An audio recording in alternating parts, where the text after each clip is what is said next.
దేవుని పరిశుద్ధ నామములో అందరికీ వందనములు. వాక్యమును ధ్యానించుకుందాం.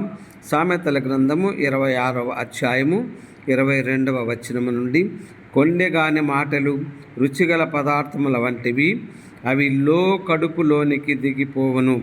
చెడు హృదయమును ప్రేమగల మాటలాడు పెదవులను కలిగి ఉండుట మంటి పెంకు మీద వెండిపోతతో సమానము. వాడు దయగా మాటలాడినప్పుడు వాని మాట నమ్మకము, వాని హృదయములో 7 హేయములు కలవు.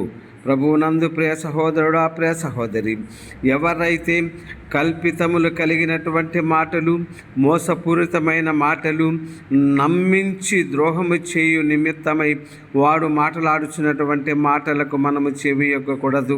ఈ దినములలో యువకుల మధ్యన ఇదిగో యువకుడు ఒక చక్కని యువతి కనపడినప్పుడు ఆమెను ఐ లవ్ యూని వెంటపడుతూ ఆమెను ఏ విధముగా లొంగ తీసుకోవాలి, వాని వైపు ఏ విధంగా మరల్చుకోవాలనే ఆలోచన కలిగి వాని కడుపులోనటువంటి దుష్టత్వమును పైకి కపటమైన ప్రేమ కనపరచుచు ఉంటాడు.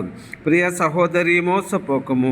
ఈ రోజుల్లో జరుగుచున్నటువంటి ఇదిగో ఘోరమైనటువంటి ఈ యొక్క హేయమైనటువంటి క్రియల ద్వారా ఇదిగో ఎంతోమంది మోసపోవచ్చు, దుఃఖపడుచు, తల్లిదండ్రులను దుఃఖపెట్టుచు ఉన్నారు, తల్లిదండ్రులను కష్టపెట్టుచున్నాడు. ఇదిగో దేవుని వాక్యమును నీ హృదయంలో ఎవడైతే రుచిగల మాటలు మాట్లాడుతున్నారో వాని వైపు చూడవద్దు, వాని మాటలు నమ్మవద్దు. ఎన్నటికీ నీవు మోసపోవద్దు. ఈ మాటలన్నిటినీ నీ హృదయంలో దాచుకొనుము. ఎవరితో ఏ విధంగా మెలగవలెనో ఈ వాక్యములు నీకు బోధించుచు ఉండగా వాక్యము ప్రకారం నడుచుకున్నటకు ప్రియ సహోదరుడా, ప్రియ సహోదరి, దేవుని యొక్క పరిశుద్ధ నామములో జ్ఞానమును పొంది బలపడుము.